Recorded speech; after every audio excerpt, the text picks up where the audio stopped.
Today, I want to start with a story about some time ago when I think one question helped change my life, but I didn't know it was going to at the time. And it all sort of interrelates to another question and then another question. But when I reflect on them, I think it all comes down to questions. So, a number of years ago, I found myself in my late 30s or mid 30s at university doing a master's degree without an undergraduate degree. And I can't quite remember if this was the first day of term or whether this was a pre course day, but we were invited into a classroom. And having never really been in a classroom since school, I never sort of been in an adult environment. And I we were being primed for what lies ahead. So I was doing a master's in business administration, an MBA. And as I say, I didn't have an undergraduate degree. I still don't have an undergraduate degree. And uh, we were being primed for what lie ahead in embarking on an MBA, and what it took to study and what it took to contribute to a MBA course. And I won't go into too much detail, but the man at the front, I don't remember his name. This was back in early 2000s, and he made us get out on our desk we had that like folding piece of paper, like sort of A4 width, but you can just fold it in half and it makes like a little stand. So remember, this is sort of pre big technological days. And on one side, he made us write our name. Now, obviously, he was standing at the front, and we could fold these, put them on the desk. He could see our names, and he could communicate. He could start to get to know us as his students or students of the faculty or whatever. But it's what he made us write on the other side. Two words. So what? Now, what he was saying was that an MBA is not about us taking everything that the student, so the teacher or the facilitator or the lecturer tells us and believing it. Our job was to apply critical thinking. And this is what a MBA is all about, critical thinking. It is not about believing everything you hear. So the lecturers were going to give us 2 years of their thoughts and their wisdom and their educational background and all their significant years of education. And all we had to do was go, so what? Because we had to take that and synthesize it and take it into the business environment that we were all functioning in or were hoping to function in. And that didn't matter whether it was whether you were in a career working for a multinational or a global business, or whether you were pursuing your own entrepreneurial instincts and doing something on your own. The whole idea was to look at everything and go, so what? What does that mean for you? Now, I'm not going to go off on too many tangents about having a strong why and a strong purpose. Today, I want to focus on questions and why questions mean so much. So this happened at the beginning of this course. Now, coincidentally, I was also in a relationship at that time, and that relationship didn't work out. And then after that, that led me to go on a personal development journey. Now, I never even heard of personal development at this stage in my life. But early on in my personal development journey, I picked up a book called, do you know that even the title eludes me, but the premise of the book was Ask Better Questions. And then it was something like, don't be a judge or a learner. I'll try and find a link and I'll leave. Don't be be a learner, not a judge. to have a better life, if you want better answers, ask better questions. It was something along those lines. And I read this quite early on in my self-development journey. And I'm still on that self-development journey. And Ellie is too. We're evolving as parents, as digital nomads, and we're constantly learning. And so these two things, questions. If you want better answers, ask better questions. And so what? And the very fact that I can recall these two pivotal moments in my life, there's a lot in that. And even though I can't remember all the content of the book and all those sorts of things, this underpins everything. Just, I'm naturally a bit of a risk taker. And certainly if you know all of our story, you'll know Ellie and I have certainly taken some risks to be where we are today. But it all fits into a wider purpose and a bigger vision. And what I really want to share with you today is, what questions could you be asking that could help you change?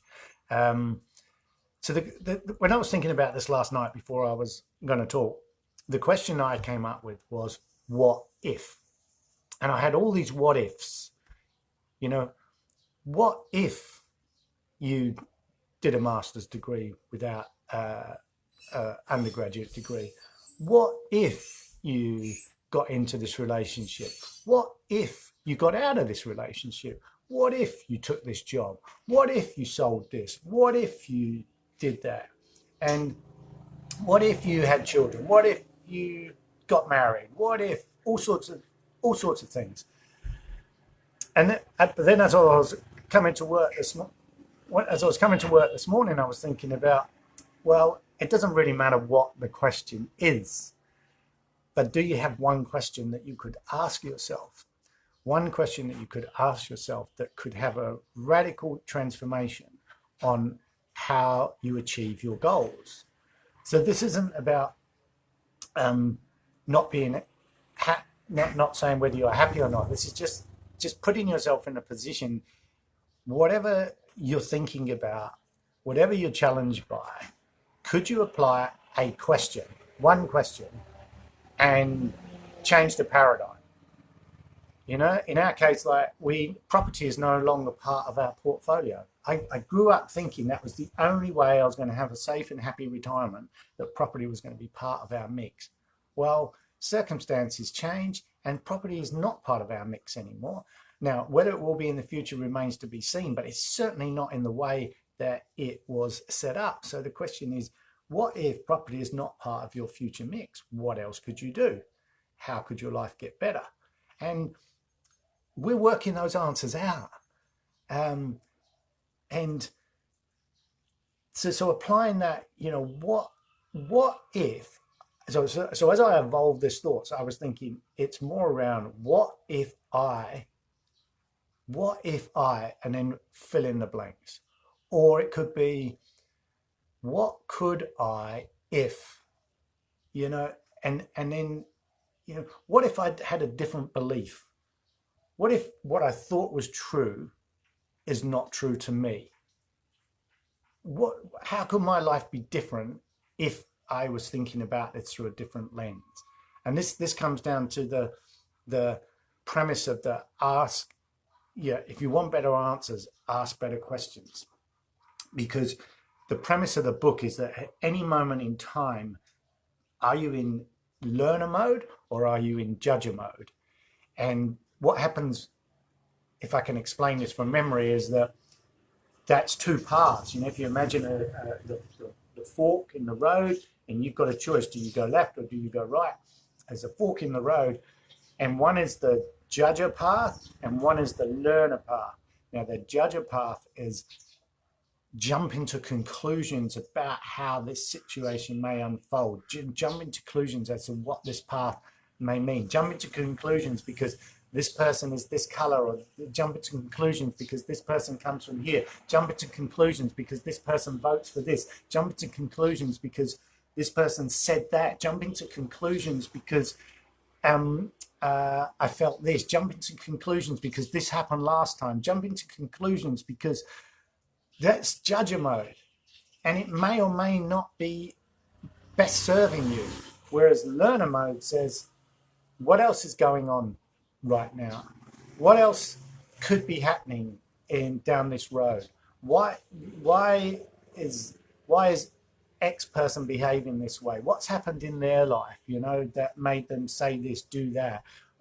What lies just around the corner? You may be looking down one path and there seems to be a lot of roadblocks, but if you actually went down that path, overcome those first couple of roadblocks, the journey ahead may be unbelievably beautiful.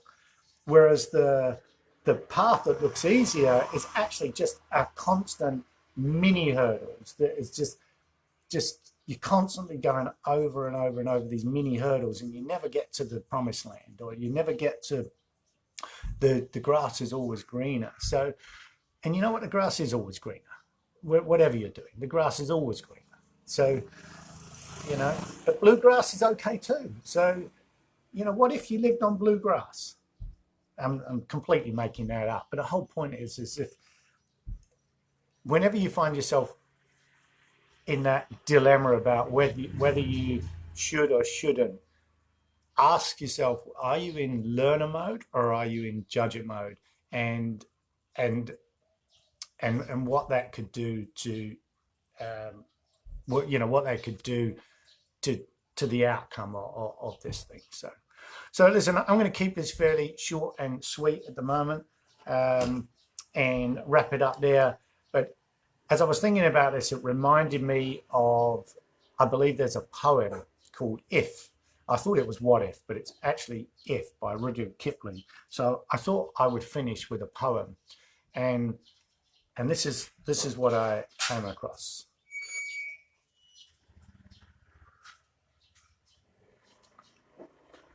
So forgive me for reading. Here we go. Oh yeah, lovely comment there. Asking questions keeps a person open-minded. Whenever I feel like I want to judge a situation or person, I try to stop myself and be curious and ask questions. Great feedback. Great feedback. So here's Rudyard Kipling's poem, If.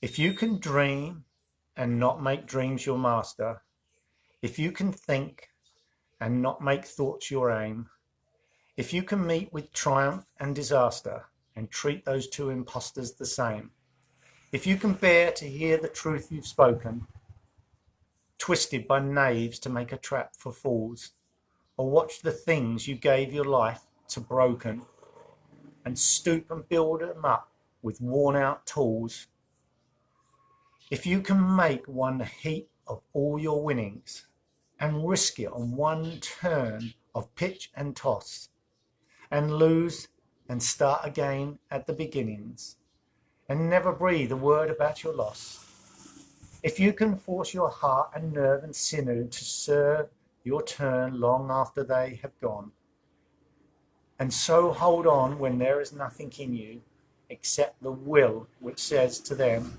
hold on, if you can talk with crowds and keep your virtue, or walk with kings nor lose the common touch, if neither foes nor loving friends can hurt you, if all men count with you, but none too much, if you can fill the unforgiving minute with 60 seconds worth of distance run, yours is the earth and everything that's in it, and, which is more, you'll be a man, my son.